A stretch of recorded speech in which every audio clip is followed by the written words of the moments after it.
Regarding any of these Chinese 125 or 110 or 140 pit bikes, Tao Tao or Apollo, syxmoto, there's a number of problems that are going to send you over here. The clutch pulls this rock shaft, this arm, which pushes on this tab, and this bolt is pushing on the end of basically the clutch pressure plate. There's an itty bitty pin that goes in here. It's just pushed in there. Literally, it's just pushed in, and the only thing that retains it is this boss where my finger is. Notice it's only on one side. If you put this cover upside down, that pin is going to fall out and it's going to end up in here. And that's going to allow this shaft to walk out. Now there's no grease on this.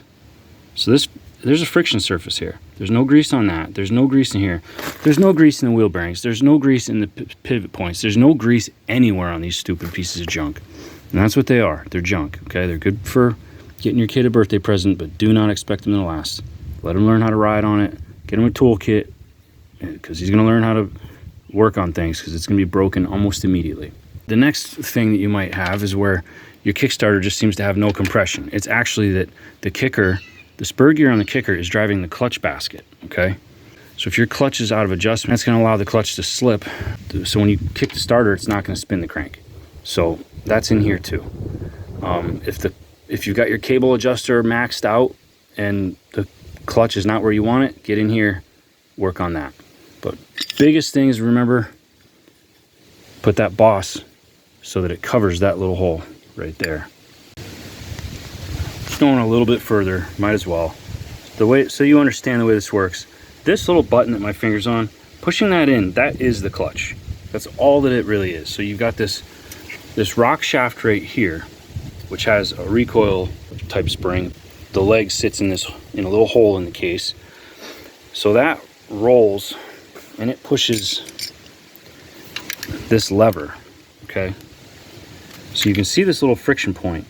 There's no lubrication on it. There's no lubrication on anything, which is pretty standard for China. How simple can we make it so that it just gets it out the door? Now, this little rocker piece sits back there, and then it's just retained by this ultra simple little cleat, and then that screw holds it in. If that screw backs out, the clutch is going to fall apart. Notice there's no grease in here, zero. It's unbelievable. I mean, there is an O-ring to keep junk out, but there is zero grease. You put some grease on it, any old type will work. Put some grease up in here, you know, and then put some Loctite on that screw. You're not gonna be able to get it out with the exhaust in place. Just pop it out as far as you can, and that's gonna reveal a little notch in the front side there. Get a Q-tip, put some grease on a Q-tip. Just get some grease in that bore. Bend the Q-tip around and just smear it in there. It's okay if you have excess come out. And then also get some on this part of the shaft right here, front and back. And you work it back in, and walk that thing back in, just work it around a little bit. Put oil, it's just gonna leak and end up down in here. It's not gonna be where you need it. If you put grease, the grease will last longer than the bike. I mean, that's the sad state of affairs here. But it can't hurt to put some grease on the tip of that little button. Not that it's a big deal. The tip of that clutch button, and then down here on these little wear surfaces.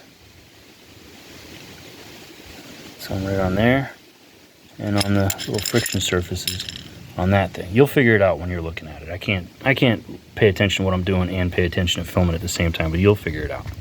Now you may find that when you do pull this clutch rock shaft out of its housing, at least push it a good ways out to grease that up, you're gonna find out just how big of a pain in the butt it is to get that recoil spring seated back in, which I'm still working on. The good news is I discovered that there's a sleeve length adjustment hiding up under the gas tank. If you got your adjustments where something's just not working out right in your clutch, this has not been tightened down at all. It's finger loose, just like all the spokes. All the spokes are finger loose. There's a spoke over here that's actually, there are spokes that are completely rattling. I don't know if you can see.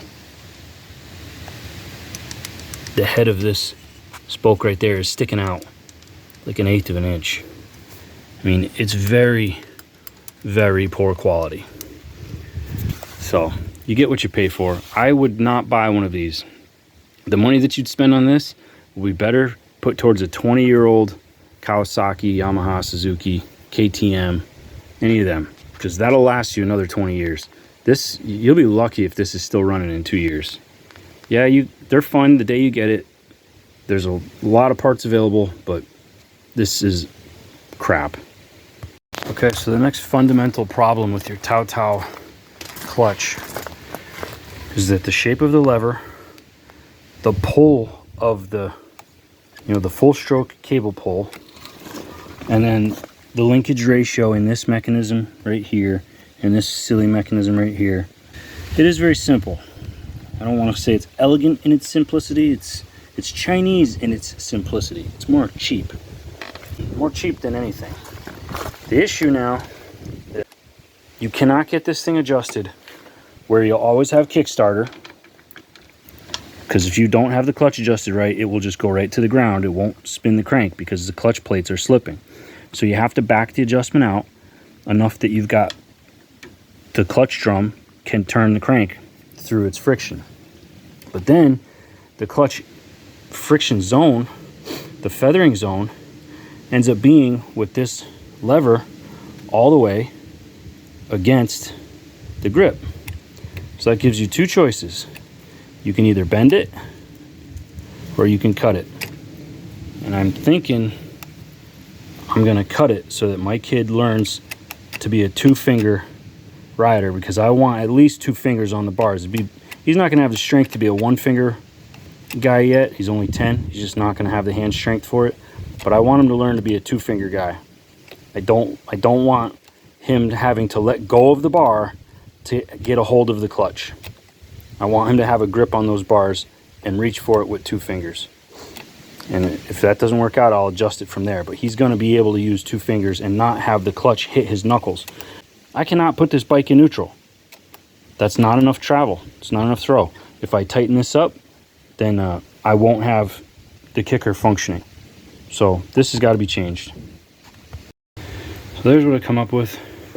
I didn't notice that the kill switch was on the inside and the clutch perch was outboard, so that was also adding to it. But I've got it now where, right about there is the feather zone, so 2 fingers can be doing that while 2 fingers are definitely on the outside. Yeah, I think I got everything just about right. I got enough cable slack that the boy can probably reach it, but I need him home to make any further changes.